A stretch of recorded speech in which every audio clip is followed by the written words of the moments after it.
Bienvenidos a baosradio.com, una creación de Rubén Lamarche y Micaela Tolentino. Transmitido por Quisqueya FM 96.1 en Santo Domingo y 98.5 FM en la región del Cibao.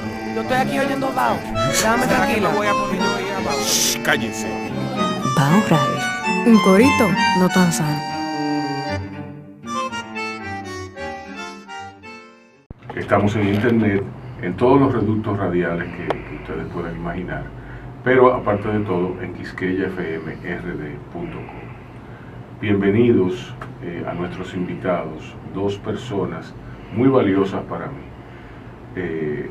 Marcos Blonda e Ico Abreu. ¿Cómo están ustedes? Muchas gracias, Rubén, sobre todo traerme aquí al lado de este pana, porque no puedo verlo sino como eso, como un pana, un hermano, un mentor.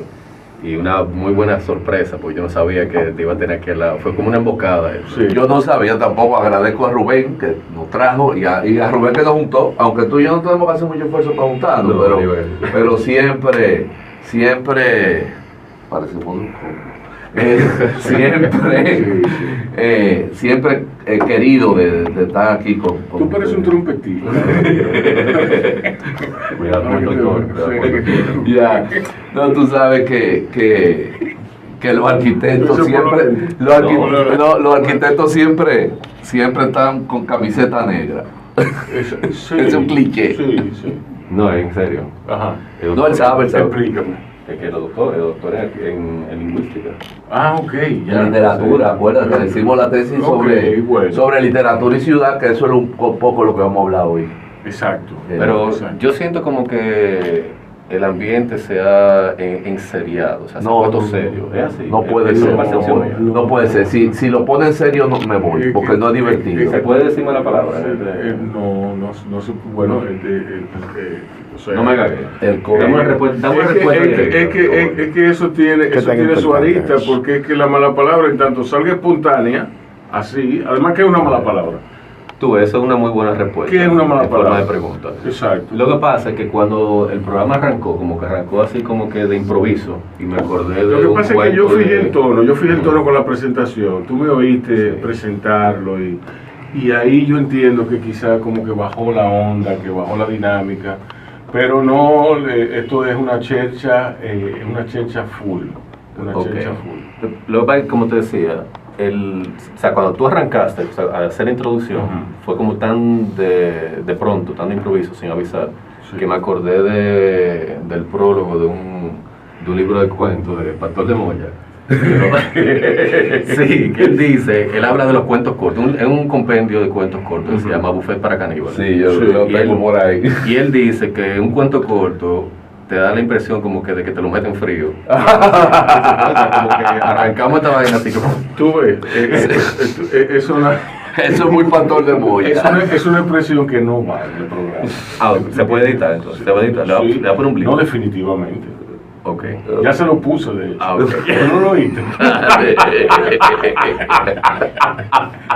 Entonces, mira, las expresiones o palabras consideradas malas palabras por los mamos y gatos, que se permite que Bajo Radio son el coñito proverbial, ¿tú me entiendes? Okay. Un coñito. Pero si sale de adentro uno tiene que filtrarlo y convertirlo en un coñito, o sea, porque... No, sí, pero no un coñito, no, porque tú puedes decir coñazo. Ok. Entonces, son palabras que salen espontáneamente, que expresan más otra intencionalidad que Creo que, claro. La palabra mía. Todo el mundo tiene una mala palabra favorita. Acuérdate del cuestionario de las 10 preguntas de Bernard Pivot. ¿Verdad? ¿Cuál es tu mala palabra favorita? Háblame de ese cuestionario, yo no sabía eso. Tú sabes que en este para contextualizar. Primero, en este programa, para ponerlo en el contexto de nosotros, From the Actors Studio con James Lipton, él terminaba con el famoso cuestionario de las 10 preguntas de Bernard Pivot, que lo hacía un presentador de un programa famoso de televisión francés. Entonces las acogió y una de las preguntas es ¿cuál es tu palabra favorita? Y otra es ¿cuál es tu mala palabra favorita? Okay. Mi palabra favorita es la palabra hembra. No hay palabra más bella en el castellano. A mí me gusta mucho esa palabra. Me gusta mucho. Está llena de vida. Lo que implica, sí, la vitalidad, la vitalidad. Sí. Tú eres muy vital, Marco. Gracias. Sí. Y Ico, yo no sé si con ese pelo tan largo. Pero está corto. Pero Ico es más optimista que yo. De hecho, en la pareja nuestra. Ico es optimista. Ico es un tipo.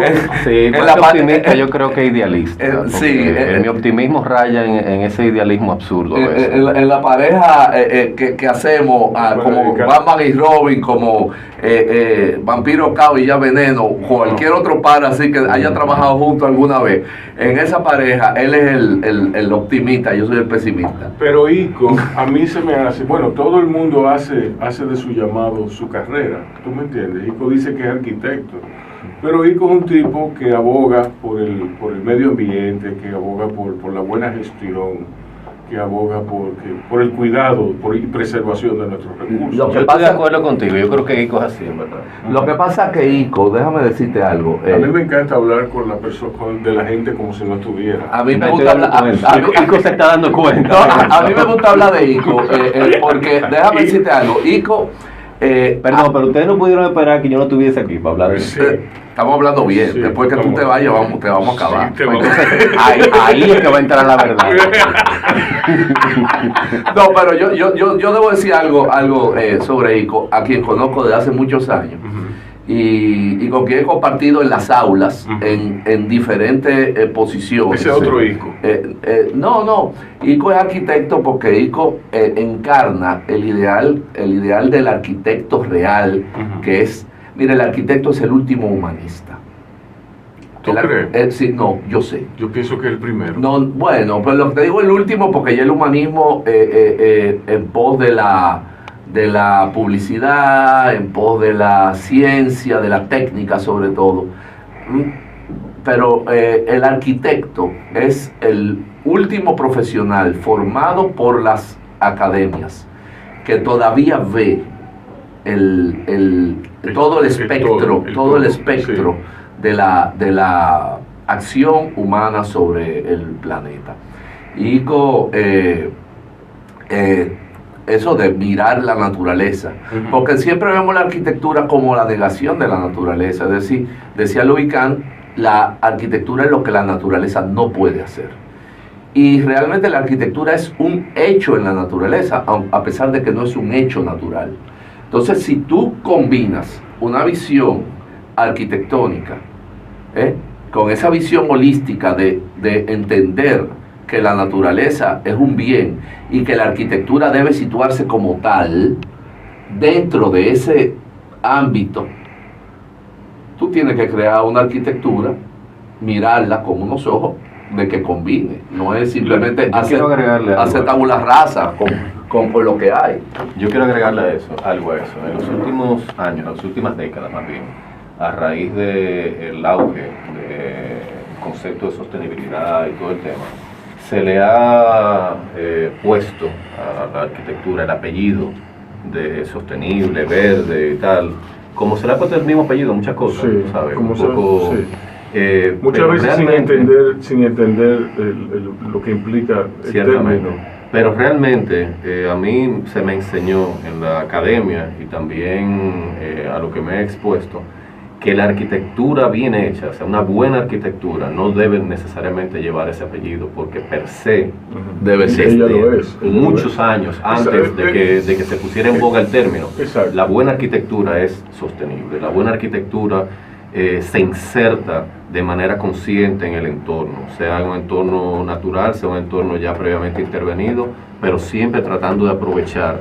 la buena ventilación, la iluminación natural, Sí. para hacer el mejor uso posible de los recursos. Entonces, yo estoy de acuerdo contigo, la arquitectura es eso, o sea, es esa visión humanística de, inclusive, no tiene ninguna utilidad una arquitectura que nos sirva para mejorar la calidad de vida del ser humano. Así es. Mira, Y eso está muchísimo más allá de proveer un techo.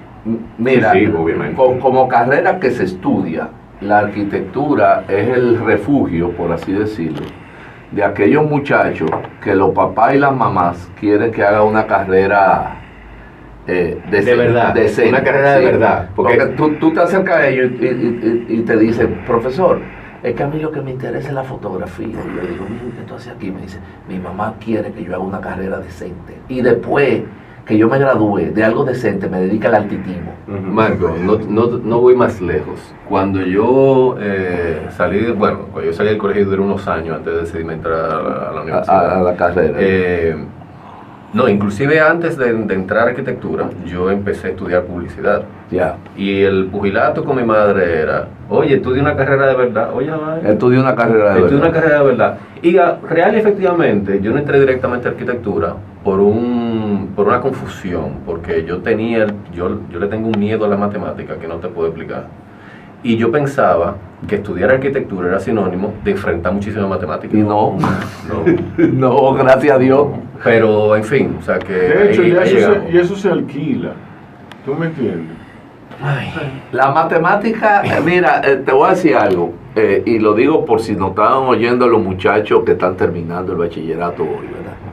Que no hay que descartar. No, es decir, los muchachos lo oyen todo, gracias a Dios. Sí. Sí, lo oyen todo. Entonces, el que esté pensando que arquitectura es sinónimo de matemática, no, nunca. Es lo que menos se ve. Ojalá los arquitectos supieran más matemáticas. Por lo menos para que cobraran. Tú sabes como se debe. Tú sabes que yo no puedo evitar hacer este comentario cada vez que entra el tema de la matemática. Y es que más que orientarles a esos potenciales jóvenes que nos están escuchando acerca de la ausencia de tanta matemática en arquitectura, yo quisiera más bien exhortarles a mirar las matemáticas desde otra perspectiva. A mí, en mi última clase de matemáticas, en la clase de cálculo, que me la dio la profesora Gloria Ceballos en la UNFU. Esa es la meteoróloga. Sí, la meteoróloga. Gloria me dio una luz que yo, honestamente, en ese momento, yo hubiese querido que me la dieran en quinto de primaria, porque mi problema con la matemática fue después de quinto de primaria. Empezó con todo el tema, bueno, de hecho no, fue más bien después de octavo, cuando empezó el tema del álgebra y yo no le entendía la lógica de la lógica, por decirlo de alguna manera. Porque Salmón al fin, yo necesito entender el por qué yo tengo que hacer una cosa. A mí, lamentablemente, mi naturaleza me limita en ese sentido de que si yo no tengo una lógica para hacer algo, si se me está imponiendo, no, tú tienes que hacerlo así, automáticamente yo me tranco.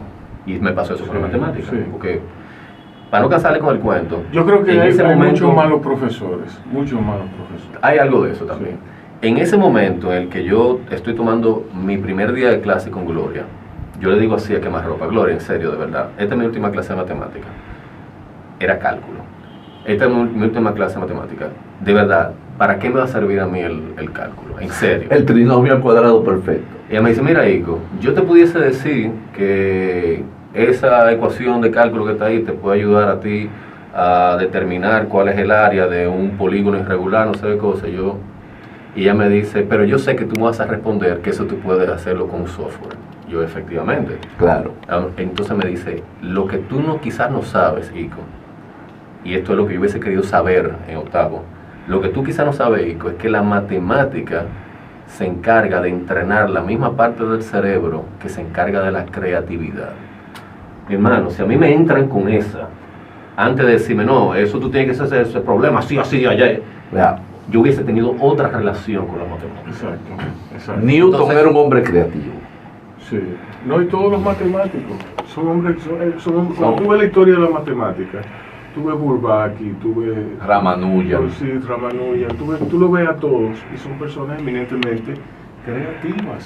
Sí. Porque son hombres, óyeme, las matemáticas son muy parecidas a la música. Y yo te lo digo como escritor, yo me avergüenzo de no haber estudiado música, ¿entiendes? Y me avergüenzo de no saber más matemáticas.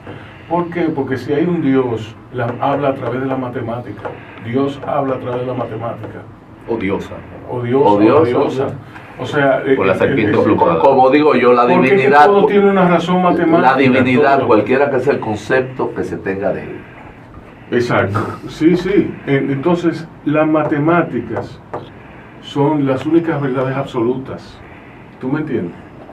Las matemáticas plantean lo absoluto.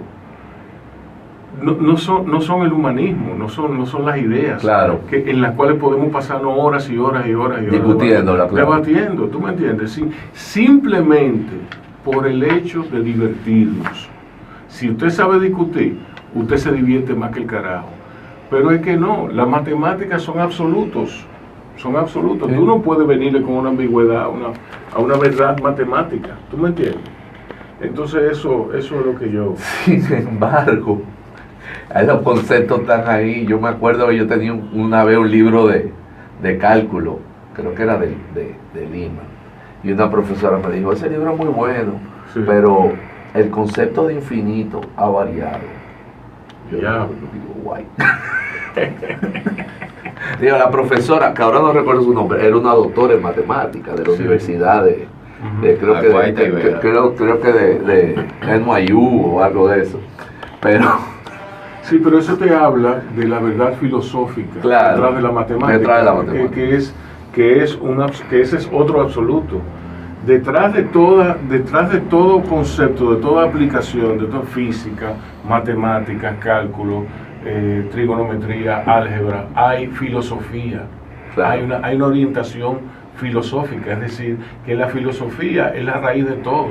Entonces el estudio, un país que no estudia filosofía, bueno ya, Sí. sí, O sea que, sí, me agota. Para esa terminar, vaina me gana. para cerrar ese círculo Sí, con sí. una nota positiva, Sí, el comentario de Gloria Ujú. tuvo tal efecto en mí que yo me puse para eso y yo saqué mi primer 100 en en una matemáticas. matemática Wow. universitaria. Eso Entonces, pasa, te lo creo. Además, siempre depende de un profesor que te haga ver, Absolutamente. Sí. que te haga ver y que te haga entender sin miedo que A por A es A al cuadrado.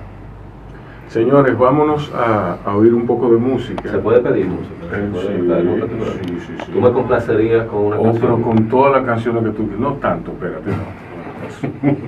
No tanto, me corrijo, pero sí pide una cancioncita que se te puede poner. Movimiento de Drexler. De Drexler. Sí. Ya, Está en Drexler. qué vaina. Dale. Pónsela ahí. Yo iba a pedir ecos de Pink Floyd, pero Sí. es muy largo. Sí. Bueno, a la vuelta seguimos hablando de arquitectura y todas sus aplicaciones en la vida con Ico Abreu y Marcos Ronda en Bao Radio. Yo no bebo, pero esto está como para hacer un viernes a las 3 de la tarde. Para seguir por Y ahí. verlos a ustedes beber. No, yo no bebo. Imagínate. Señores, estamos en Bao Radio con Ico Abreu y Marcos Ronda. Ya definimos más o menos lo que pensábamos, lo que piensan ellos sobre Las matemáticas. las matemáticas que son Y la aplicación práctica de la matemática al dinero. al dinero. Bueno, Eso es un fantasma que me persigue. tú, La- tú compras 5, vendes a 10. Sí, A mí pero estas mujeres me han dejado por esa la vaina. fórmula del interés ¿De compuesto. verdad? Sí. ¿Por la matemática? No. No. Ah, por el porque dinero. no, porque no se maneja el dinero. No te preocupes Pero por eso. la mujer que te deja porque no sabes manejar el dinero es una mujer que no te conoce y debió dejarte. ¿Sí? Mira, yo No, eso es mejor de lo que sonó. Eso, Sí, mejor de lo que sonó, sonó. pero- Es mejor. Te Piénsalo, creo. piénsalo, Sí, piénsalo, te piénsalo. creo. No, porque es que No, uno tiene que aprender a hacer las paces con las consecuencias de sus decisiones y de sus Ujú. acciones. sí. Como dice Silvio, la angustia es el precio de ser uno mismo. Efectivamente. Y no queda de otra que hacer las paces con El tipo va mal, No, va bien. Bajo don, porque es que ya él me hizo ponerle Jorge Drexler Ujú. y mencionó a Silvio ahora. ¿Y entonces cuál es el problema No, con que eso? está ¿Cuál es la maldad? Está sobrevalorado los dos. Según- Pero eso es otra cosa. Según Rubén Lamar. No, yo estoy bien en el sentido de que los cantautores dicen cosas que son verdad. Yo como dejé de creer en los cantautores hace un par de días. No. Ya lo metiste en la listica también. No, jamás. Espérate, No, lo que los pasa. cantautores están en la misma lista de lo que tú haces como que le crees y no le crees nada, o de lo que tú no le crees. Dicho vestido de revolucionario, como está él. Mira, lo que pasa es que a medida uno va envejeciendo, Excepto los Converse. a medida uno va envejeciendo, va creyendo en menos cosas. Sí. Ya a mí me quedan la divinidad y San Miguel. La divinidad. Y San Miguel, siempre. Sí. Es decir, yo creo en la divinidad Pero y en San espérate, Miguel. ¿en San Miguel o San en Believe el No, en San Miguel. Ok, Cualquiera que sea el concepto que tú tengas de San Miguel. San Miguel. ok. De San Miguel. Tú sabes que yo pinto un San Miguel todos los años. Ajá. Es decir, para septiembre, para 29 de septiembre, Ujú. yo pinto un San Miguel. Ajá. Tengo varios años haciendo eso. La primera vez que yo me di un humo, fue, que yo- fue en el barrio de San Miguel. no solamente en el barrio de San Miguel, o sea, yo privando en hombre, como con 12 años. Un día de San Miguel. En la patronal de San Miguel. Que tú vivías ahí. Exacto, yo vivía ahí en la Salomé Ureña. En la Salomé Ureña, Y mis claro. dos mejores amigos y yo, dígase Papo y Milbert, cogimos de que éramos hombres, que íbamos para la patronal de San Miguel, Ok. a bebé pequeño. Ok. Todo italiano. No, pero imagínate. Yo me imagino ese espectáculo. Está muy bien eso. En verdad fue memorable. Sí, sí. Sí, porque entonces yo estaba enamorado de una prima de Milbert que me llevaba como 5 o 6 años. En San Miguel. En San Miguel. Ok. Pero una belleza, loco. ¿Y dónde está hoy día? Y qué sé yo, man. No, porque Eso fue Para tan eso sirve efímero. el Facebook. Eso fue tan efímero Eso como mis ínfulas de creerme un hombre porque estaba empuñando una pequeña. Ok. Tan efímero como eso. Ahí mismo quedó. No, y eso, Michael le está aplicando el rigor de un hombre de 50 años Sí. a un muchacho de 12. bueno, pero lo que te digo es cómo se ve hoy. Vuelvo y te digo, para eso sirve el que Facebook. ¿cómo se ve hoy? Para ver cómo se ve hoy la gente de antes. Ya. Tú dices, ay, está acabado. Oye, qué bien, mira, se consigue. No, tú sabes que yo honestamente, yo le deseo que siga dando roca, porque yo tenía el potencial de estar bien. Ok. Sí, sí, sí. Ok. La prima de Milber. Sí. Sí. Un saludo a Mil. Saludos a Milber. Sí. En San Miguel. Sí. Vive ahí. No, todavía. ya Milber no vive en San Y Miguel. un saludo a vive- San Miguel también. porque- Un saludo a San Miguel en septiembre. Sí. Sí. Ico, tú recientemente estabas en Terrenas llevando la asistencia de dirección de arte de una película. Ujú. Tú has hecho una carrera ahí, en ese reducto. Digamos que este último año, Tú has de picado, manera ¿eh? más, sí, de Sí. manera más intensa, porque creyéndome como me creo, que tengo como que diversos talentos, yo no he querido encerrarme en una sola cosa, Ujú. y entre otras cosas yo he hecho dirección de arte, diseño de producción, Sí. y yo he tenido la oportunidad de colaborar con profesionales de alta talla en ese aspecto. A mí me involucró mi mentor en el área, Wilhelm Pérez, con quien tomé primero un entrenamiento y luego entonces él me acercó. Y mi primer proyecto así como director de arte asistente Ujú. fue en una película de M. Night Shyamalan el año pasado.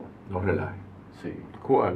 Old, que se filmó íntegra ahí en el Valle Samaná. Y digo Sí. se filmó porque también fue como que una tremenda primera oportunidad porque fue en film que se rodó. Y él sale en la película también, Como como siempre. en toda su película. Como siempre, claro que sí.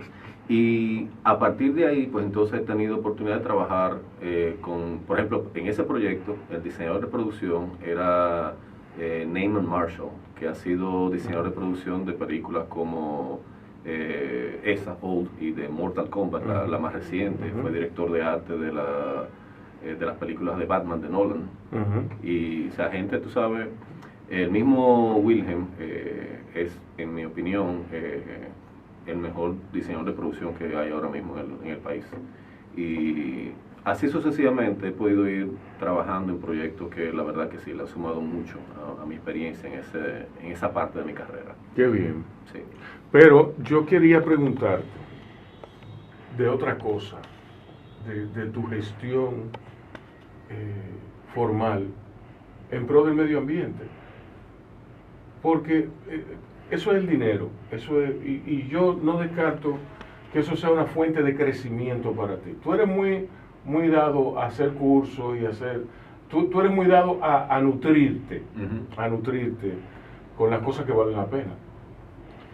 como profesional. Pero a mí me interesa mucho saber cómo está la lucha por el medio ambiente en nuestro país. Mira, no está, y disculpa que te responda con no está cuando lo que tú me preguntas es cómo está. No está tan articulada como yo aspiraría a que esté, sobre todo por el momento tan crítico que vive nuestro Sistema Nacional de Áreas Protegidas, por el momento tan crítico inclusive que vive, que tiene el espectro natural. Por ejemplo, nosotros estamos jugando con el agua, literalmente. O sea, Claro. este país ha permitido que multinacionales explotadoras de oro, entre ellas la Barrick Gold y otras subsidiarias y otras, se enquisten en espacios donde se produce el agua en el país. Sí. O sea, si bien es cierto que esa empresa vino a hacerse responsable de un desastre que hizo la Rosario ahí en Pueblo Viejo, también es cierto que el peligro que representa para nuestro país la actividad minera a cielo abierto, de la cual ellos son los principales abanderados, es un peligro muy grande. O sea, nosotros somos un pedazo de isla, nosotros compartimos la isla con otras repúblicas, y como isla, nosotros tenemos recursos muy limitados. Y el recurso agua, que quizá el dominicano, porque como bien o mal ha tenido acceso relativamente decente al agua potable, no ha aprendido a valorarla en su justa medida. Y de repente nosotros estamos permitiendo que ese recurso caiga en uno de los peligros más grandes y más inminentes que hay. Nosotros estamos arriesgándonos a que haya una contaminación masiva por cianuro y por metales pesados en espacios tan delicados y vitales como son, por ejemplo, ahora mismo la cordillera central, donde la Barrick Gold quiere meterse. De donde sale el agua. De donde sale Exactamente. el agua.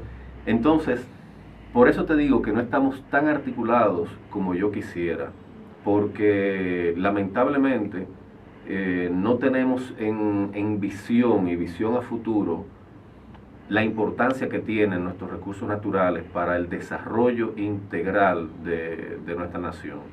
Es decir, nosotros somos un país que hace rato, hace años, nos estamos encaminando a pretender vivir del turismo. Y digo pretender vivir del turismo porque todavía aquí tampoco se ha tomado 100% en serio esa realidad. Porque cuando tú dices que tú quieres vivir del turismo y al mismo tiempo tú estás poniendo en riesgo tus recursos naturales, o tú no sabes lo que tú estás hablando. Bueno, Porque lo que pasa es que el modelo que han elegido es de trancar al turista en un hotel, llenarlo de comida y bebida y después que a la semana se vaya. Eso es uno de los modelos y honestamente, vuelve otra vez el optimista y el idealista en mí. Honestamente, yo espero que ese modelo se quede del tamaño que está y que los otros modelos que se han empezado a desarrollarse empiecen a crecer. Por ejemplo, aquí se habló mucho del desarrollo y se ha hablado y se seguirá hablando mucho del desarrollo turístico del suroeste. Cosa que yo entiendo que sí debe pasar, porque el suroeste tiene todo el potencial del mundo, pero merece una mirada distinta, una mirada que esté más acorde con la propia vocación de los recursos que tiene el suroeste. No que se desarrolle como Bávaro Punta Cana, no. El suroeste debe desarrollarse como el suroeste. Exacto. Pedernales debe desarrollarse con todo el potencial de hecho, tiene Pedernales. El suroeste tiene bondades espectaculares que no tiene ninguna otra región del país. Rubén, no me voy muy lejos. Sí. Pedernales, cuyo territorio, el 65% de ese territorio es protegido, o sea, es área protegida. Pedernales alberga 2 parques nacionales. Alberga el Parque Nacional Jaragua y alberga una gran proporción del Parque Nacional Sierra de Bauruco. Y en esos 2 parques nacionales se concentra la mayor biodiversidad que hay en esta isla entera. ¿Tú me entiendes? Entonces, por ejemplo, Barahona, tú vas a Barahona y 30 kilómetros al norte, 30 kilómetros apenas, tú tienes un clima templado en polo. Y tú tienes, bajando de polo, tú tienes un desierto. O sea, en Barahona, a Barahona deberían hacer tours. ¿Tú me entiendes? Deberían hacer más Sí, tours. es un país muy pequeño, con Sí. mucha diversidad. Sí, Oye, es- pero ven acá, pero lo mismo que está diciendo Rubén, por ejemplo, y disculpa que insista con Pedernales, Ujú. porque yo tengo el ombligo enterrado en Pedernales, te soy franco. No, Mira. pero es así. Pedernales tiene en la costa, o sea, Ujú. un microclima de bosque seco, Sí, de bosque llanura seco. costera, Exacto. o sea, literalmente desértico, Ujú. y a 35 minutos, si Ujú. se va en dirección norte, Ujú. llega a un bosque de conífera. Para ponértelo así, Sí. que se entienda la fotografía, en 35 minutos tú puedes ir de un desierto Ujú. a un bosque así tipo Constanza, con temperaturas similares a las de Constanza. Ujú. O sea, en 35 minutos. Entonces, Exacto. hermano, si no se desarrolla eso con esa vocación particular, Ujú. entonces simplemente no se está Entonces aprovechando. no me hable de turismo. ¿Perdón? No me hable de turismo. Exactamente. ¿Entiendes? O sea, Si no se protege, si no se desarrolla con la vocación que hay, entonces nosotros no sabemos entonces de qué estamos hablando. Y una pregunta, ya que tú dices eso. Ver la isla entera como un sistema. Es decir, tú hablabas del agua. Es cierto el dato que el 90% de los ríos de Haití surgen de este lado. Yo no sabría decirte, o sea, no tengo ese Eh, dato, eh, pero para mí tiene lógica de que sea así, Nunca Porque, se ha visto la isla para como un empezar, sistema. lamentablemente. Para nunca empezar, se ha escrito tampoco. Tampoco. lamentablemente también. Para empezar, la altura máxima de la isla y de las Antillas está en territorio dominicano, en la cordillera central. Sí. Y por lógica y por física, o sea, si el punto más alto está acá y ahí nacen ríos y los ríos cogen para de su maldita gana, habrá ríos que cogerán hacia el oeste, habrá ríos que cogerán hacia el este, bañando la isla La completa. isla completa. O sea, Yo, que- yo lo digo porque ahora hay todo un tema con el tema del río Masacre. Y nunca nadie ha visto la isla como un sistema ecológico. Jared Diamond, en su libro Collapse, que tiene un capítulo entero dedicado a la isla de la Hispaniola, Ujú. One Island, Two People, The Story of Santo Domingo en Haiti, o algo así, Ya. no me acuerdo el título. Qué interesante. Él le dedica un capítulo entero. Ujú. Lógico, en ese capítulo reivindica a Balaguer, Diamond, Ujú. dice que era un ecologista. Ahí está el libro, ahí está el Ok. libro. Mira, Bien, bien. yo no voy a discrepar. No, con esa visión. yo no quiero meter Sin la política. embargo, más allá de ecologista, yo creo que lo que Balaguer sí era bueno era en caerle atrás a las tendencias. Recuerda que la visión de Balaguer, su corta visión, Sí. siempre estuvo inspirada hacia el norte, Sí. con los gringos. Sí. Y había una, y había en una lo que prueba. en lo que concernía a Haití, era un problema de una sociedad rentable para él, que era traer haitianos para Absolutamente. para- y él obedecía también. cortar caña, y entonces ahí lo enviaba para atrás Ya. y traer a la gente del campo. Pues lo que te decía de esa visión de Balaguer era que él simplemente copiaba lo que veía allá. Y O qué hacía- bueno que copió. Hacía lo que le mandaba. Y que también, y qué bueno que copió proteger áreas naturales. Claro. Qué bueno que copió el sistema de parques nacionales que vio allá. ¿Tú sabes? Hay quienes dicen que fue la única actitud sincera que tuvo alguna vez en la vida. Yo, Se lo he escuchado. Escuché a una colaboradora de él una vez decir, prefería un árbol a una gente. Sí. yo no soy lo suficientemente objetivo No. cuando de hablar de Balaguer se trata. Yo no soy lo suficientemente balaguerista. Digo, ni siquiera. Como he dicho siempre, ni fui, ni soy, ni seré balaguerista. Sí, eso no está en nuestro ADN. No, Pero puedo. para volver a No puedo. tu pregunta, yo creo que la situación en términos generales del medio ambiente dominicano no está bien. Yo creo que hay muchísimo trabajo serio que hay que hacer. Para empezar con que la gestión del Ministerio de Medio Ambiente y la gestión del Ministerio de Turismo debe ser una sola cosa.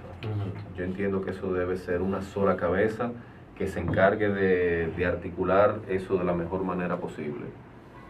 Yo entiendo, por ejemplo, que no debería existir un ministerio de minas, de energía y minas. Eso debería ser un viceministerio del Ministerio de Medio Ambiente. Claro. Porque las decisiones que se toman ahí no necesariamente se toman en favor del medio ambiente. Sí. Entonces, Y la situación es crítica, ¿eh? La situación es crítica y nosotros no nos damos cuenta y parece como que mientras más voceamos, menos caso se nos hace. Son solamente 48.000 kilómetros de territorio nacional, 73.000 de islas. Sí. Es decir, Y esto no tiene nada que ver con política ni con el presidente. no, yo creo que sí es un tema político. Porque es un tema de voluntad política. Es un tema de política, no es un tema de gobierno. Es decir, cualquier gobierno que venga tiene que asumirlo. Exacto. Es decir, tiene que existir una Y política. tiene que asumir el compromiso dejado por el gobierno anterior. Tiene que haber una No puede- continuidad. exacto. Tiene que haber una continuidad. El territorio es un bien escaso. Le acabo de decir a Ico, que decía Mark Twain, by land they don't make it anymore. No hay más tierra que la que hay. Señores, nos vamos a oír música y vamos a oír el boletín noticioso que nos tiene preparado el departamento de prensa. A la vuelta vamos a hablar de literatura y ciudad con Marcos Blonda. Ico Abreu está presente y contribuirá en Bao Radio. Lampa de Santo Domingo, La Primada, de Tulio Cestero, hasta lo que está pasando en la literatura de hoy, ¿verdad? Con las nuevas propuestas, las nuevas voces, o las voces que están hablando de literatura desde los 90 a la fecha, ¿no? En esa nueva voz tú estás metiendo ahí a Rita, la Marcha, Fran Báez, efectivamente, Fran Báez, okay. Rey Andújar, Taís Espallá, gente que están escribiendo hoy día. Ya esos últimos los menciono. Es decir, no, Sí. mi análisis llega hasta Rita. Exacto. Rita, Fran Báez, comienzo en esa época con Aurora Arias. Aurora Arias es sí, importante. sí, es importante. Sobre todo que yo vine, no sé si alguien lo dijo antes que yo, pero Aurora Arias inaugura una literatura que yo llamo literatura de los kilómetros. Sí. Porque Fran Báez me ha hablado de eso. es la primera que introduce los kilómetros, no los kilómetros, no, los kilómetros. ¿De qué año estamos hablando? Aurora escribe finales de los 80, principios de los 90, Okay. un libro de cuentos que es fundamental, que se titula Invis Paradise. Sobre personajes centrales son una troupe de individuos que viven un tanto al margen, que es la subjetividad, en un apartamento en el barrio del Invi, producto de esa construcción de ciudad física de los años de lo que Cristóbal Valdés ha llamado la Gran Expansión, 66, 78, 80, ¿no? Okay. Cuando Santo Domingo, que tiene un suceso pivotal, como tienen todas las ciudades. Me imagino que tú estás hablando de la invasión. de la yanqui. Revolución de Abril, efectivamente, la Revolución de Abril. Tú sabes que toda ciudad tiene un momento en el que pierde la inocencia. Bogotá en el 48, tú ves, Santo Domingo en el 65. Sí, sí. Son momentos México, con Tlatelolco, Sí, 68, son momentos que a partir del cual la ciudad no puede, no es que deja de ser, no puede seguir siendo la misma. Ujú. Entonces, cuando se produce la Pero antes revolución, del 65 hubieron eventos también que... sí, pero de ninguno importancia. fue determinante en una actitud diferente de hacer ciudad. ¿Cómo es la ciudad como un personaje existe en la literatura dominicana del siglo pasado? En algún momento, como personaje sí, como escenario. Mira, cuando tú abordas la novela de Cestero, tú encuentras mucho de la crónica modernista. Cestero es un modernista tardío. Y las descripciones, Qué bien. sí, porque Cestero publica juntamente Ciudad Primada y La Sangre se publican juntas ¿Juntas? en 1914. Oh. Sí, en una edición en París. Y Ciudad Primada no es una novela, es una novela, un texto más largo que un cuento, pero más corto que una novela. Sí, más light. Sí. Y La Sangre es una novela realmente urbana. Y Cestero es nuestra primera mirada urbana, propiamente dicho. Tú dices, bueno, Juan Numa de García Godoy tenía, pero esos son vistas, pero estas se desarrollan en la ciudad y la ciudad pasa a ser es realmente un elemento importante para situar la narración. Además, con mucha influencia también del naturalismo, es decir, muy verosímil la visión de Cestero, es decir, casi cinematográfica, las descripciones que hace de los enseres, del ventorrillo, de cómo está colocado todo. Tú te asomas a una novela de Cestero y tú te estás asomando prácticamente, tú que vienes del cine, a un guión, ¿cómo que le dicen ustedes los cineastas? Cuando tú dibujas y pones la narración. A un storyboard. Es decir, tú ves el tránsito que el tipo te hace y tú puedes, a mí me cogió con caminar, Sí. en la calle La Dama con el Conde. Digo, tú ves, aquí mataron al poeta bohemio, Sí. por esta esquina. En Ciudad Romántica comienza con un muerto. Es decir, una descripción maravillosa de un tipo que está hablando con un amigo y de repente dice, vámonos. Y cuando sale, ¡pipán! Le dan un tiro en el pecho. Ahí mismo, en esa esquina. Sí. Y tú dices, Café La Diana, frente ahí al Parque Colón, más o menos donde está hoy en día la Cafetería Conde. Y tú puedes ir mirando los lugares y decir, aquí estaba esto, aquí estaba aquello, en esta esquina estaba en la calle El Conde, la descripción que hace de la calle El Conde. A propósito, tú leíste un post de Edwin, este muchacho el que cuida el ventorrillo de libros que está en el Parque Duarte. No, ¿qué pasó? Que él hizo un post muy interesante del Museo del Ámbar. El Museo del Ámbar, ese edificio que está a dos establecimientos de la cafetería El Conde, cafetería El Conde. Por ahí estaba el Café La Diana. Exacto. En el Museo del Ámbar vivía un general en la época de Fernando Arturo de Meriño, y él se vio involucrado en una situación de un triángulo amoroso y él mató a un señor, a un venezolano. Esa es la narración de La Sangre. Sí. Es decir, mata a un venezolano que era un extranjero, pero que tenía amigos. Esa es. Sí, eso mismo. Y que fueron y le solicitaron a Lilis el perdón. Fue Fernando Arturo de Meriño, fueron los grandes notables e ilustres. Esa es la narración del momento. Ok. Esa es la narración. Pero de la sangre. De Ciudad Romántica. Sí. Que son como bien dice su subtítulo, imágenes de Santo Domingo, La Primada.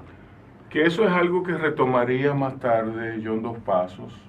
En Manhattan Transfer. En Manhattan Transfer. Sí, Manhattan Transfer es una novela. Son viñetas. Viñetas, efectivamente. Lo que pasa breves, es que cortas, esta devastadoras. está sujetada por el hilo conductor de este crimen. En Manhattan Transfer son viñetas sujetadas por Nueva York. Por Nueva York.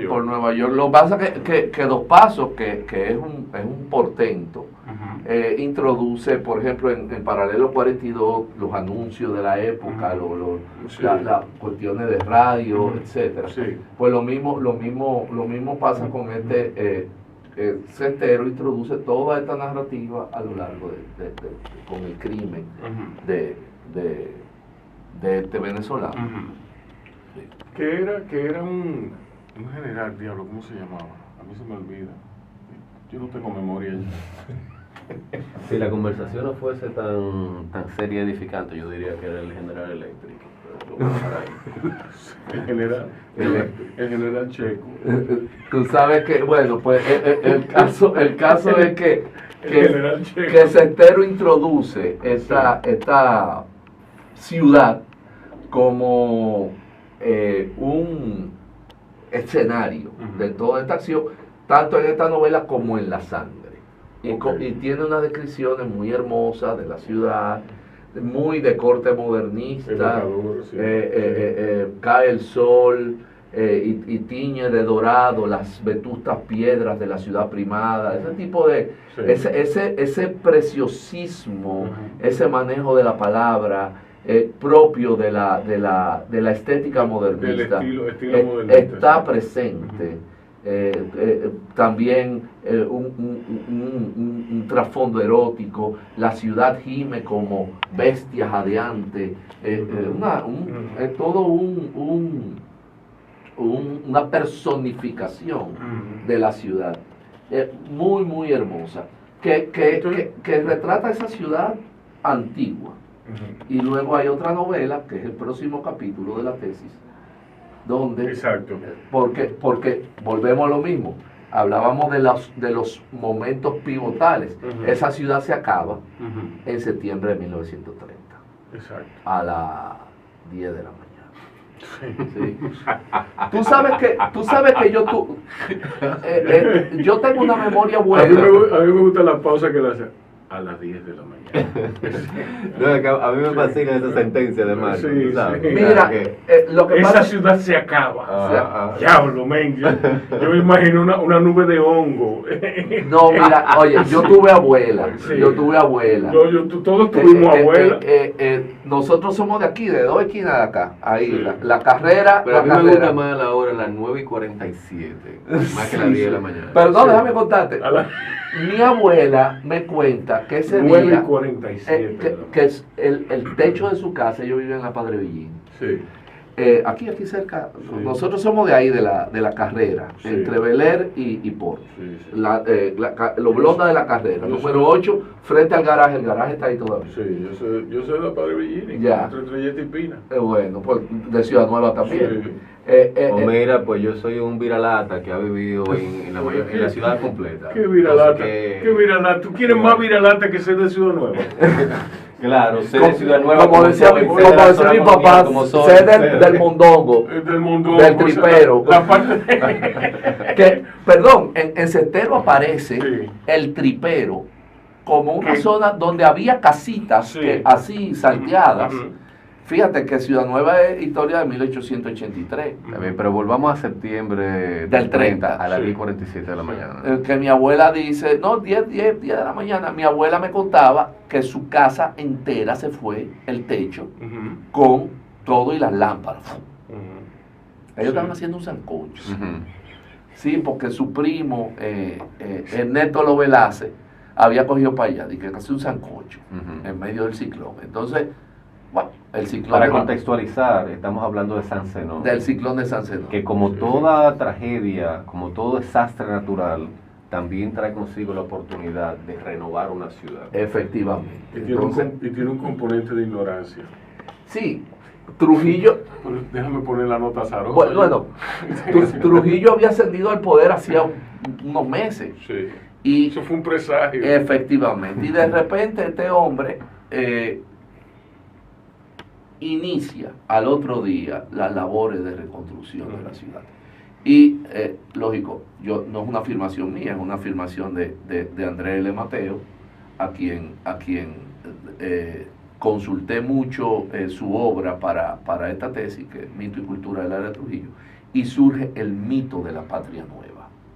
Es decir, la reconstrucción de la ciudad, que solamente fue de la ciudad, se le dio visos de empresa nacional. ¿Qué Y tanto ahí paralelismo es que nace- hay, Ujú, perdón, perdón. entre, me refraseo, puede ser considerado San Zenón a Santo Domingo lo que el gran incendio de Chicago?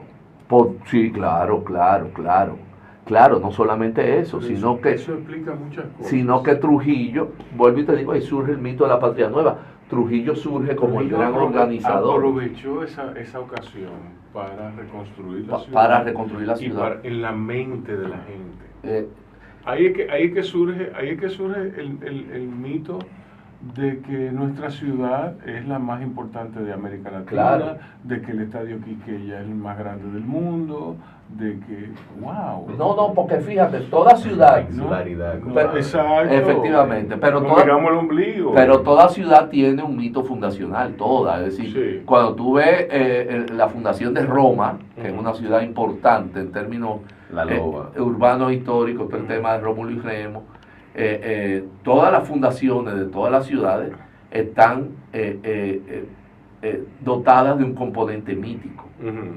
Es decir, cuando se funda una ciudad, lo que se hace realmente es que se crea un universo. Y Sí. Trujillo aparece como demiurgo, como creador, como ordenador, Ujú. no solamente del ámbito urbano, Ujú. sino también del ámbito nacional. Fíjate que toda la literatura de la dictadura habla de cuando vivíamos en el desorden político y hablamos entonces de la era de la paz Sí. y del progreso. Entonces hay una novela que retrata eso y esa novela se titula Caunex, ¿De quién es? de Sanz Lajara. Oh, yo no lo conozco. Sí, de Sanz Lajara. Sanz Lajara era un funcionario diplomático, tiene ese paralelismo con Cestero. Cestero era un diplomático, Sanz Lajara era un diplomático. Que naturalmente Ah. escribió su gran obra en el extranjero. En el extranjero, esta novela se publica en Argentina. Sí. Caunex. Ujú. Y este Sanz Lajara, que fue un importante diplomático, de hecho, parte de la delegación dominicana a la conferencia de Bretton Woods, que es donde se organiza el mundo Ujú. después de la Segunda Guerra Mundial. Perdón, donde se trazan las pautas, porque creo que se produjo ahí mismo al final de la guerra, donde se dice que se va a hacer el FMI, donde se dice que se va a hacer la ONU. Exacto. Es decir, Sí. el nuevo orden mundial Ujú. se planteó en la conferencia de Bretton Woods y Sanz Lajara estaba ahí. Ok. Y- En- háblame de esa novela. Esa novela... ¿Tú la tienes? sí, yo la tengo en una copia porque no aparece. A Alex Ferreira le agradezco haberme conseguido la copia. Sí. Valga el Yo agradecimiento. espero agradecerte a ti en el futuro que me lo hayas prestado. Claro, cómo no. Tengo que hacer un PDF ahora y te voy a mandar bueno. Ah, pues entonces Sí, inclúyeme en exacto. ese mismo, Sí, en ese exacto. mismo correo, por favor. Perfecto. Entonces, esta novela, que es un Bildungsroman, es una novela de crecimiento sobre un muchacho, Caunex, que nace en el campo Ujú. y viene a la ciudad. Y entonces, como dice Belón Magiolo, es la novela que retrata Santo Domingo en la década de los 40. Pero espérate, porque cada vez que tú mencionas Caunex, yo no puedo evitar cuestionar si es que los papás de esos muchachos eran tainistas No. y quisieron darle un nombre que mezclara Caunabo y Mayobanex. Tú sabes que el mito fundacional de la sociedad dominicana niega al negro y Acoge al taíno. acoge al taíno. Eso Eso está cambiando. Eso lo ve Doris Sommer en ese libro importante que es Ficciones Fundacionales. Es decir, Enriquillo es Ujú. nuestro mito fundacional, nuestra leyenda Ajá, fundacional. ajá. De ahí procedemos Sí. en la narrativa oficial, ¿no? Ok. Eh, Calma. No, que no quiero que me saquen de contexto. Después algo por ahí dicen dice Blonda Ah, que no, sí. procedemos. Sí, no. Sí. En la narrativa oficial. Ok. Vamos a oír ahora una musiquita para aplacar nuestros entusiasmos y luego volvemos con más de las teorías. Yo quisiera que fueran más descabelladas de lo que son, pero son devastadoramente racionales, como todo lo de Marcos Blonda. Seguimos con Ico Abreu. Luego le vamos a preguntar a Ico cosas muy particulares de la dirección de arte. O sea, que quédense ahí, que hay más debajo.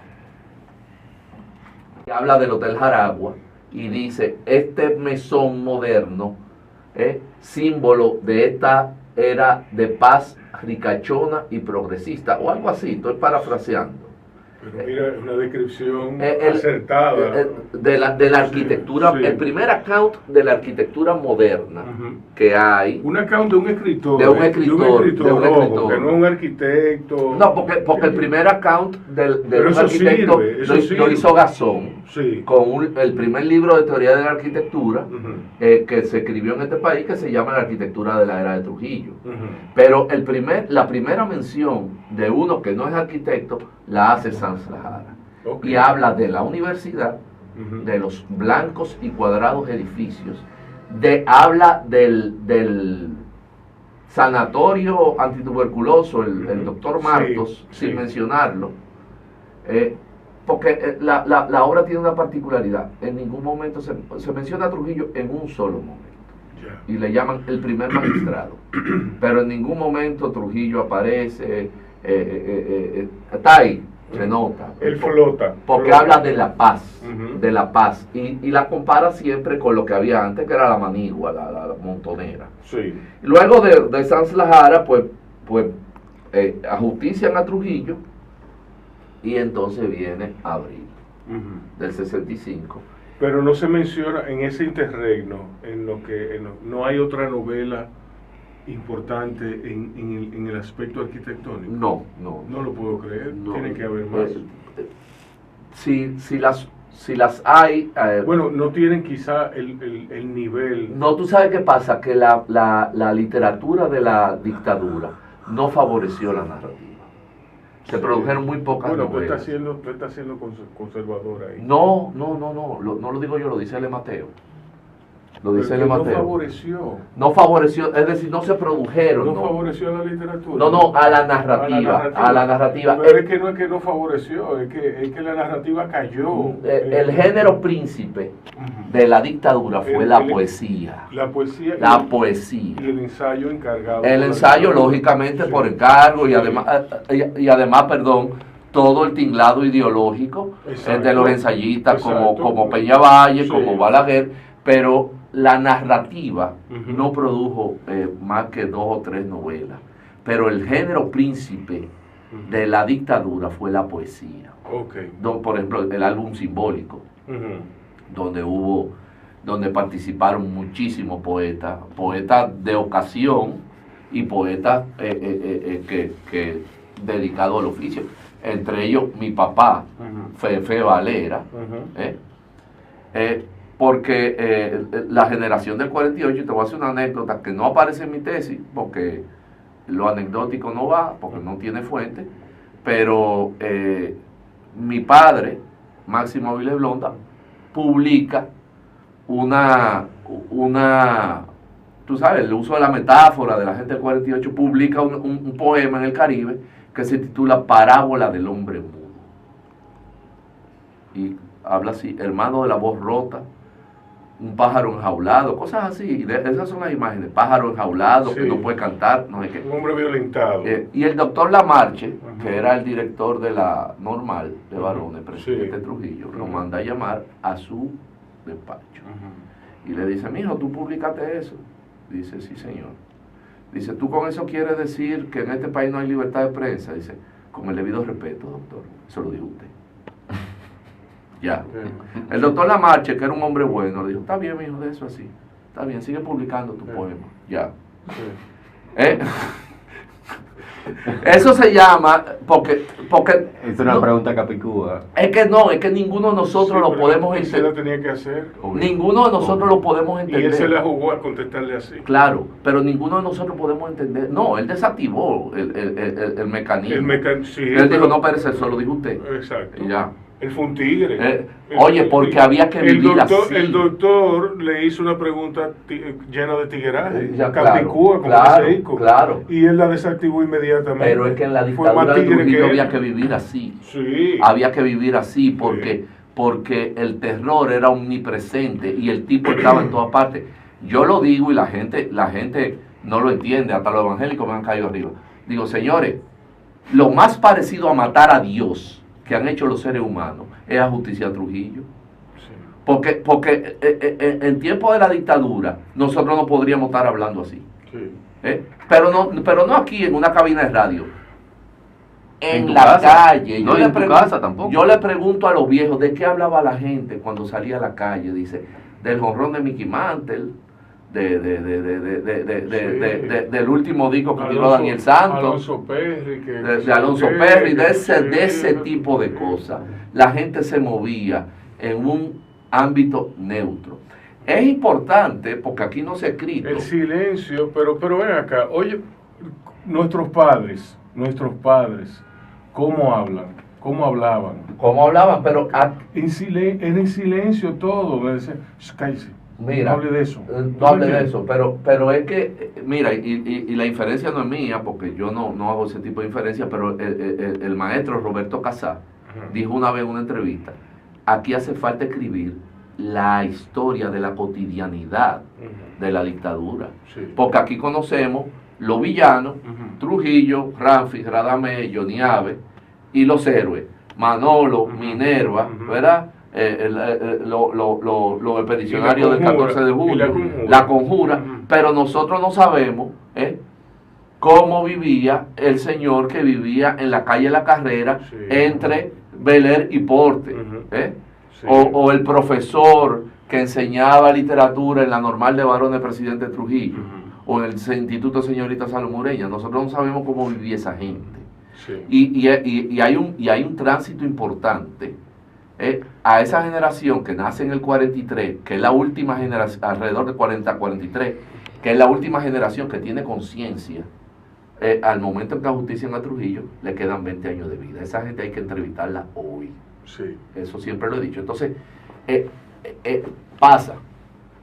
termina la dictadura en el 61, y como te digo, Trujillo no favorece el ámbito, no favorece la producción de novelas, y sino es poesía. Y es todo muy razonable. ¿Por qué? Porque la novela es ficción, y no, la ficción es donde tú puedes ser destruido. No, y la poesía se presta para lo que quería Trujillo, que era la alabanza, la loa, el ditirambo. Romantizar su propia ficción. Efectivamente. Porque el tema con la novela también, desde un punto de vista casi ignorante, también me parece que facilitaba quizá fantasear acerca de lo que no se tenía, y por ende de alguna forma atacar al régimen. Entonces, en la ficción es donde tú puedes ser destruido.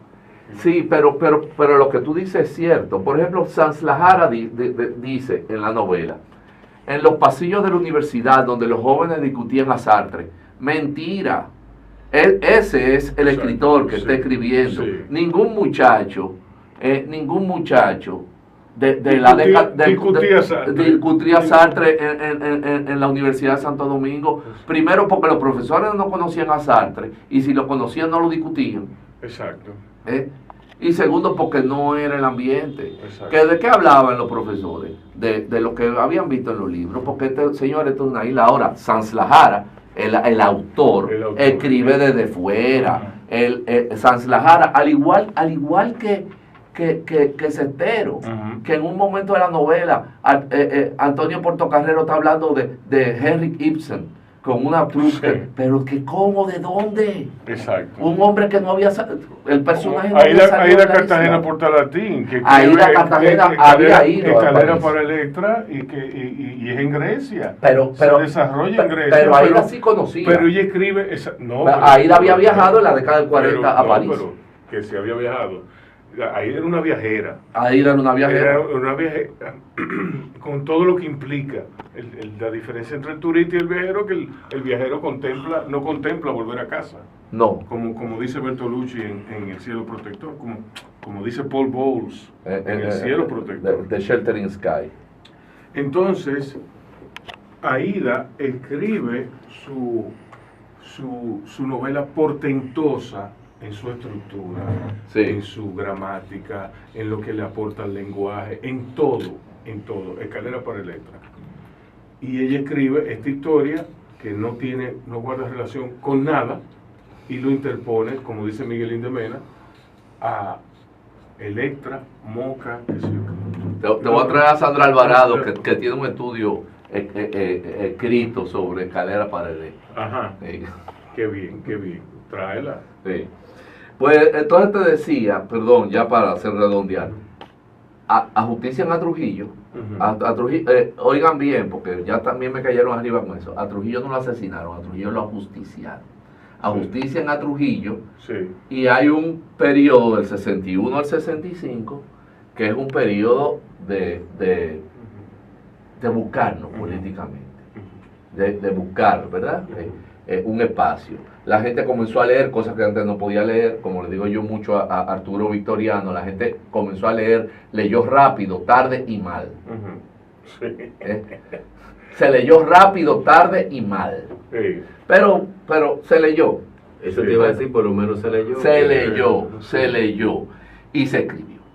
Se escribió. Y entonces surge un escritor diferente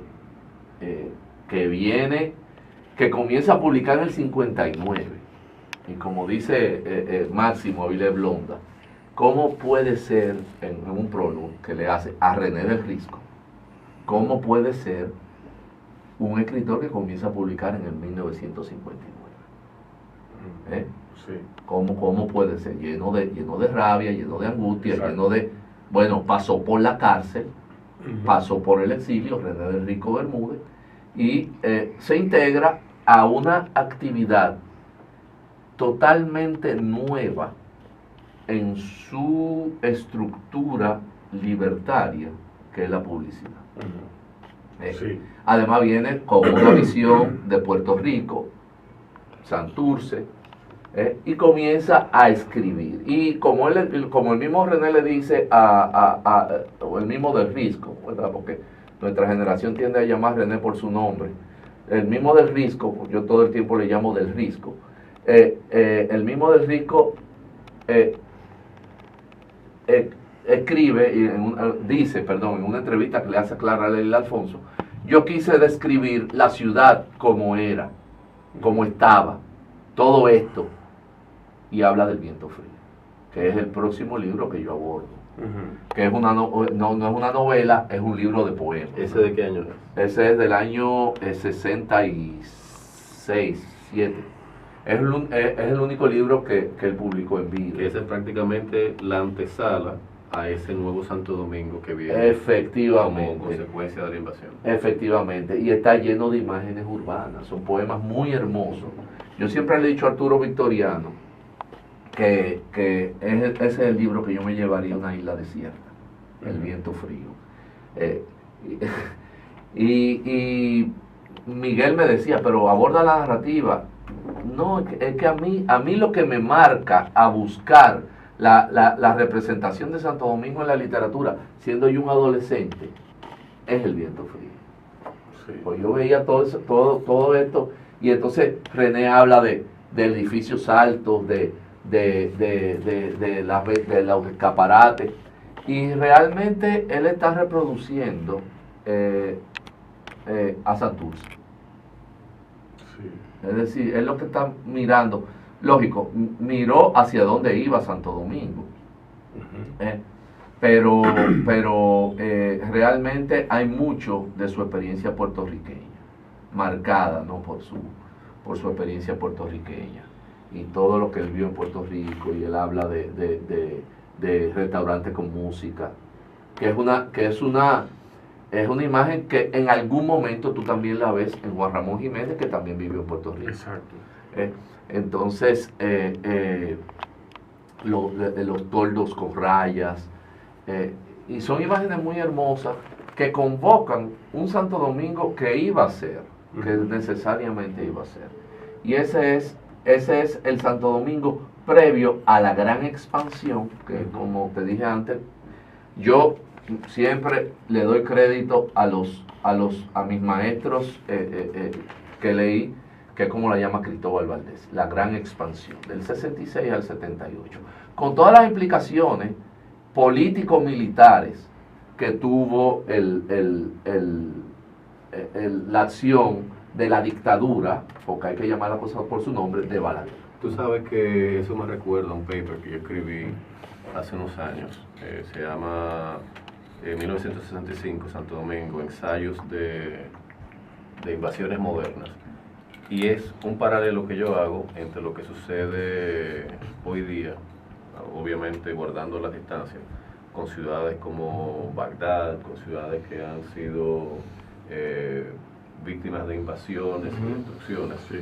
Porque en el caso de Santo Domingo, aunque si bien es cierto, no se da esa escala de destrucción, lo que yo planteo en el paper es que a raíz y como consecuencia de la invasión y de dejar a Balaguer a cargo de los destinos del país, Balaguer, que como yo dije en mi intervención anterior, miraba siempre hacia lo que estaba sucediendo en Estados Unidos, pues él replica en ese proceso de expansión de la ciudad, él replica en términos de la forma de hacer ciudad ese boom que un par de décadas antes de su momento se había dado en Estados Unidos, con lo de los suburbios, Claro. con lo de Sí. la suburbia americana. Totalmente con de esa- acuerdo, y es más, la construcción de la 27 y de la Luperón responde al plan que contenido en la anécdota famosa de que fue Lyndon Johnson que le dio instrucciones, que le dijo a Balaguer que les había tomado una semana a las fuerzas invasoras entrar aquí. Entonces él tenía que hacer 2 aeropuertos. Tú pasas un Gredal por la Luperón, ¿y qué es? Un aeropuerto. Claro, pero más aún, sí. No, ya él tenía un aeropuerto ahí que era el de Herrera. Sí. Balaguer hizo lo mismo Ahí que... ahí tú no podías tirar un Galaxy. No, Sí. pero sí un C-130. Sí.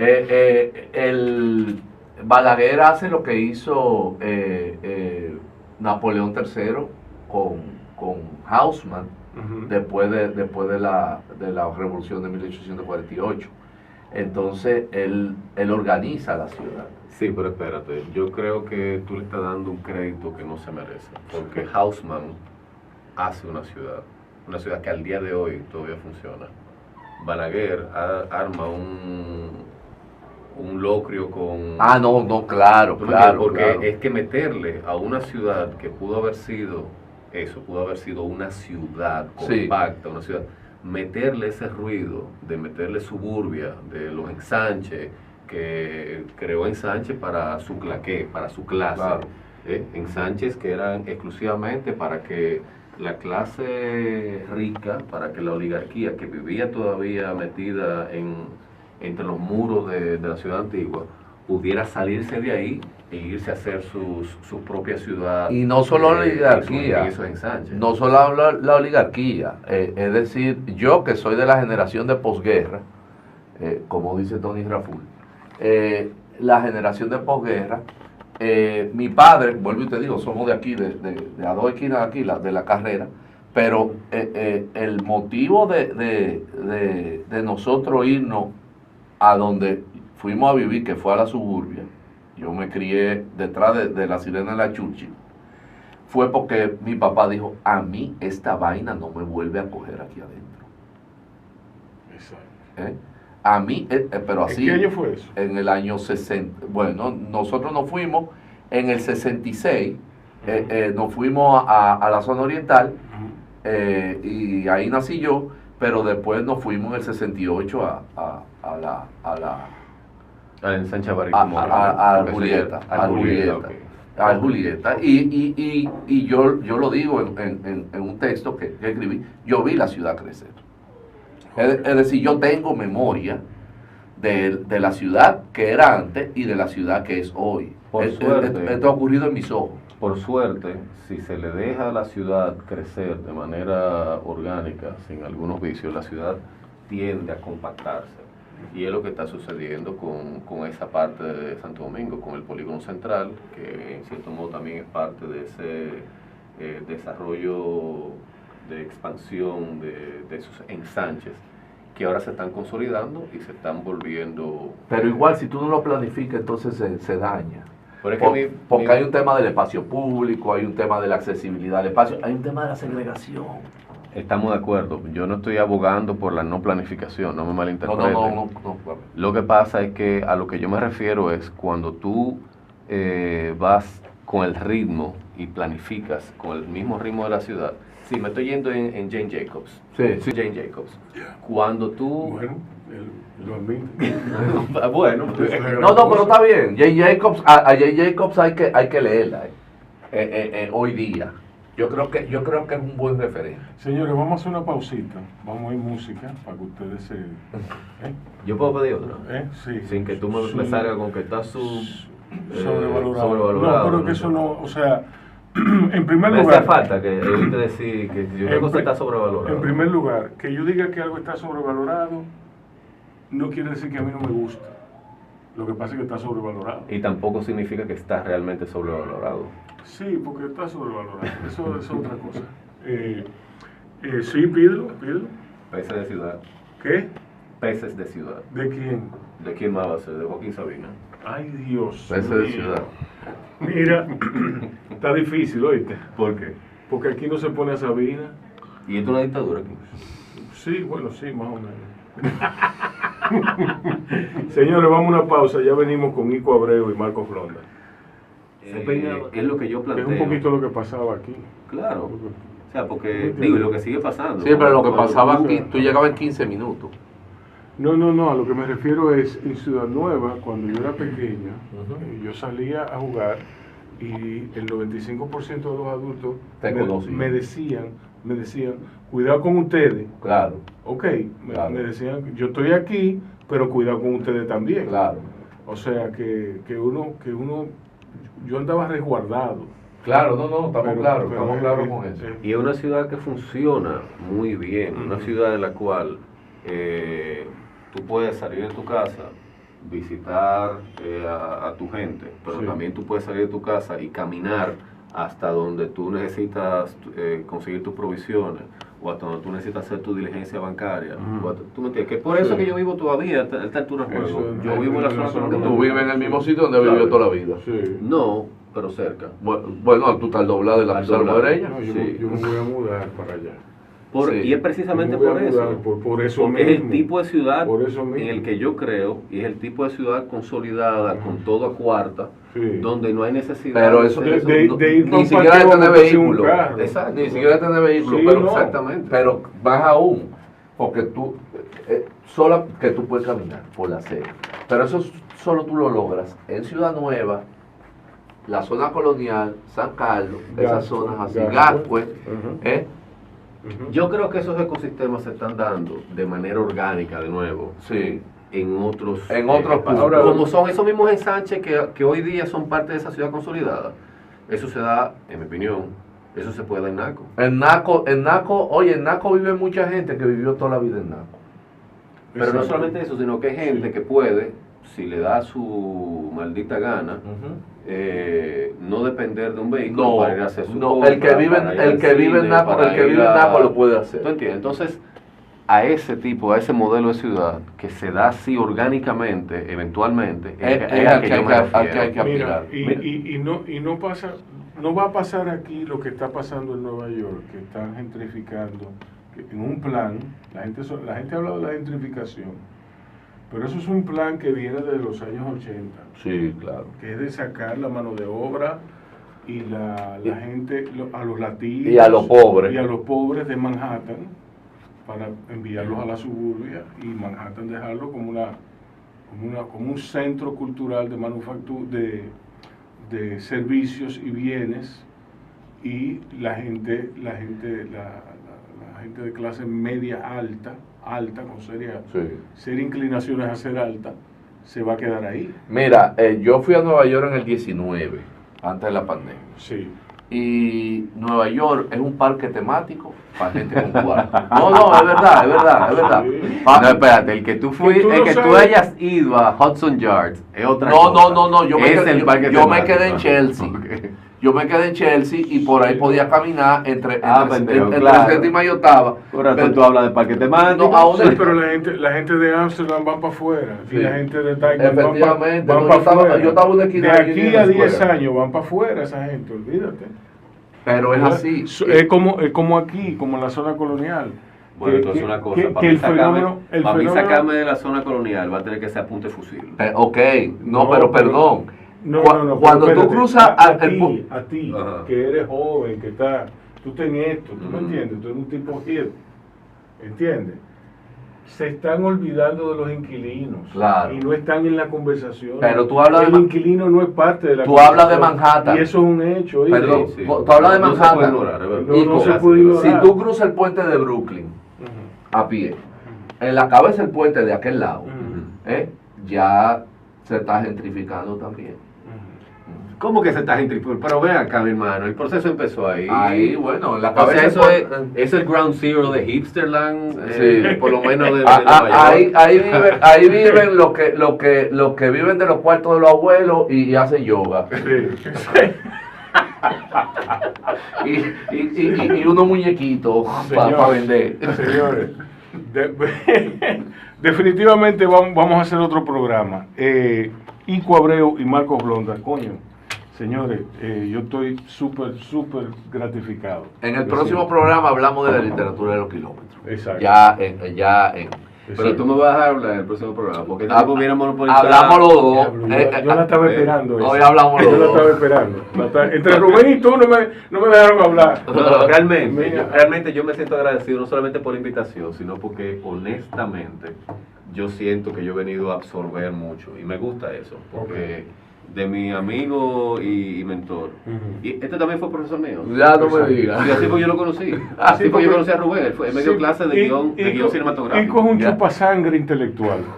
No, pero Ico, yo quisiera ser como Ico. ¿Tú sabes Si hubiese ¿Sabes qué? encontrado No, el camino a la mira edad que de ustedes Ico. dos, ustedes lo que vinieron aquí fue a hablar de Ico y no dejar hablar de Ico. Mierda para los dos. Tú sabes que yo conocí a Ico bajo tierra. Sí. Él estaba en una cueva Sí, cueva trabajando maravilla. con Marco Varina, con Marco con Varina. Víctor García, Y lo con Ico encontré. Abreu. Allá está Ico y salió así de la oscuridad. Ajá. Digo, yo pensé, mira, Es este el tipo único vive, aquí. Es el único que falta aquí, Marco Varina. Pero tráelo. Debería, sí. Sí, yo lo voy a llamar. Marco es un gran tipo. A ver si Mi maestro. Armamos un corito para yo quedarme callado por De- primera vez en mi vida. déjame decir Sí, públicamente. porque Si lo junto ustedes tres, yo me voy a quedar callado. No, déjame decirte públicamente algo. Marco Varina es el profesor que yo quisiera ser. Si yo quisiera ser un gran profesor. Yo te apoyo, estoy de acuerdo contigo. Marco De hecho, es increíble. De hecho, Señor. Marco Varina ha influenciado mi forma de impartir docencia como ningún otro profesor. que yo he tenido. Marco es increíble. Y como digo yo siempre, yo lo quiero más a él de lo que él me quiere a mí. Pero no importa, ese es su karma y este es mi dharma. Soltate un Sabina. Ok, señores. Oíste. Contactos. Soltó un Sabina. Sí, una sabinada. Contactos y proyectos. Wow, me No, moviste la alfombra, yo estoy en mis redes, navegante urbano. Ok. Ahí me encuentran en Instagram y en Twitter, que es donde vive la gente hoy en día. Ok. Ico Abreu en Instagram y en Twitter. En alguno de los dos yo creo que hay que poner un underscore, no sé en cuál de los dos. Ok. Pero es Bueno. Ico Abreu y proyectos. Bueno, Ico, como es un nombre tan común, la gente yo dudo que... ICO. Sí, Ico. Ico. Sí, como el juego de computadora. Sí. Sí. Señores, Ico Abreu, Marcos Blonda, aquí en Bajo Radio. Ha sido un placer. Igualmente, todo hermano. mío. Ya ustedes saben, cuídense y cuiden a otros. Amén.